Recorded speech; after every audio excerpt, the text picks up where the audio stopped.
Vamos lá, gente. Voltando aqui só hoje, ó. Hoje é dia 3 de janeiro. Eu tô voltando aqui só hoje porque, assim, eu gosto de trazer experiências concretas pra repassar, né? Porque, assim, a espiritualidade, não adianta você ler 1000 livros de autoajuda. Se você não tiver experiência emocional, você não consegue entender o que de fato é espiritualidade.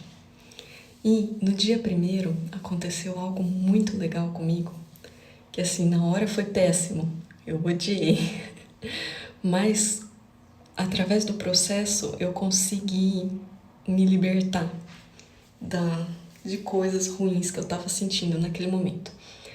Então o que aconteceu? No dia primeiro eu acordei, e eu acordei um pouco tarde, não acordei cedinho, que nem eu costumo fazer, já era umas 7h30, eu acredito.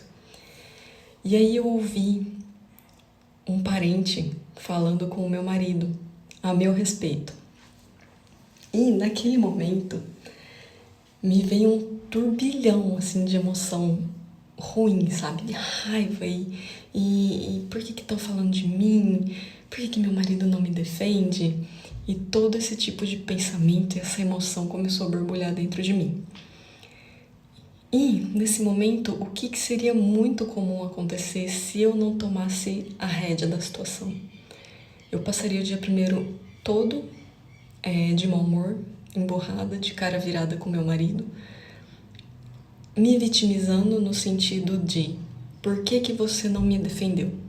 Por que você deixou essa pessoa falar de mim? E sendo que assim, ele não tem a obrigação de me defender.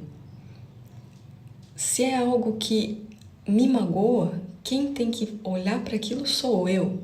Eu não preciso ficar esperando que ele me defenda. Às vezes ele não quer entrar em embates com as pessoas por causa disso e tá tudo bem, é dele. Eu não tenho nada a ver com isso. A minha parte eu tenho que fazer, a dos outros não. Eu também poderia ficar muito chateada com esse parente, do tipo, por que você tá falando isso de mim? Quem é você para falar isso de mim? O que você sabe de mim para estar falando sobre isso? Mas assim, nesse primeiro momento foi essa emoção, essa coisa horrorosa dentro de mim e essa raiva e esse monte de fogos de artifício querendo explodir na cara de todo mundo. Mas eu usei os milhões de conhecimentos que eu tô acumulando e nesse momento eu consegui parar. Eu parei, eu respirei, eu perguntei, peraí, o porquê que eu tô sentindo tudo isso? O que tá acontecendo? Por que essa fala tá mexendo com você? E aí eu consegui analisar as coisas que esse parente estava falando pro meu marido. E eu pensei, peraí, faz sentido o que ele tá falando? Esse parente é um parente que mora em outro país. Ele me viu assim raríssimas vezes na vida dele. Então, assim, ele não me conhece, ele não sabe da minha vida, ele não sabe quem eu sou no dia de hoje. Porque, assim, a gente está em constante evolução, a gente está em constante mudança. Então, se você me conheceu 5 minutos atrás, você tem que me conhecer de novo agora. Porque eu já sou outra pessoa, mais evoluída, mais centrada, mais espiritualizada. Então, nesse momento, eu consegui quebrar o padrão. Porque eu parei. Eu falei, espera, isso é um feedback do universo. Vamos analisar esse feedback.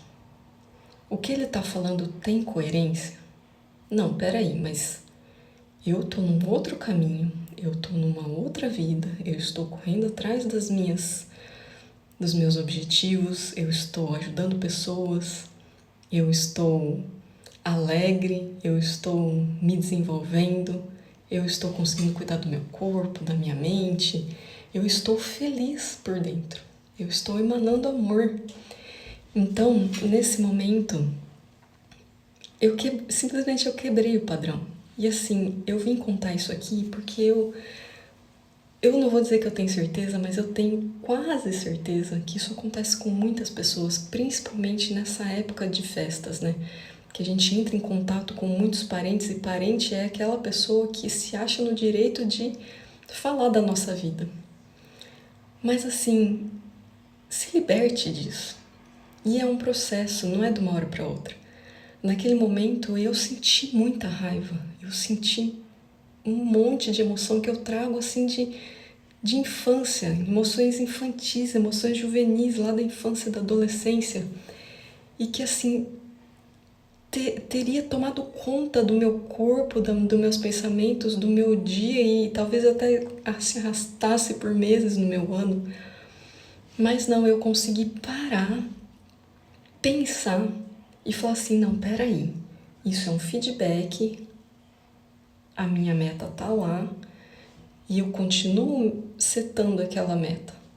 Então eu estou no caminho, este feedback não está coerente e se não está coerente, ele não me afeta. E foi nesse momento que foi muito legal, porque assim, eu me desidentifiquei tanto da raiva, tanto do rancor, tanto do vitimismo, tanto da vontade de rebater, de deixar essas emoções continuarem tomando conta do meu corpo. E eu quebrei esse padrão. Não significa que não vá acontecer de novo. Pode ser sim que aconteça. E tomara que aconteça, porque isso toda vez que você tem uma explosão de amor, você tem uma explosão de emoções, você tem a possibilidade de se analisar, de analisar o que está acontecendo com você. O que acontece com você é sempre sua responsabilidade. O outro ele pode falar o que for de você. Você pega ou você solta. Então, o que eu vim aqui trazer para vocês hoje era esse tema. Quantas vezes a gente não ouve as pessoas falando sobre a gente, pessoas que muitas vezes têm propriedade para falar, porque são pessoas muito próximas, mas pessoas que às vezes não têm nenhuma propriedade, não sabem nada a nosso respeito. E quantas vezes a gente pega aquilo pra gente, a gente deixa aquilo grudar como se fosse assim, uma bolinha que vem vindo e você deixa aquela bolinha de raiva grudar em você. Aí vem outra, você deixa grudar também, e quando você vai ver, você já tá tomado. Então, assim, tudo o que chega até você, que você sente, que te tira a paz, é um feedback. Então, você tem que analisar aquilo. Você tem que ser capaz de parar e falar, peraí, eu posso analisar essa situação? E você se dá o direito de sentir tudo aquilo, mas você analisar também e você decidir o que eu vou fazer com essa informação, com esse feedback. E aí você pega pra você ou você deixa a pessoa levar de volta. E era isso que eu queria trazer aqui, sabe? Eu acho que é gostoso assim, sabe? Quando tem exemplo, quando tem emoção no negócio. Porque a espiritualidade é isso, não é você ler um monte de livros. É você aplicar na prática. E quando você consegue aplicar na prática, você tem propriedade para repassar para as pessoas, porque as pessoas elas não vão entender, elas vão sentir. E era isso, espero que você tenha sentido essa mensagem, a primeira mensagem do ano, e que toque no seu coração. Era isso, um beijo.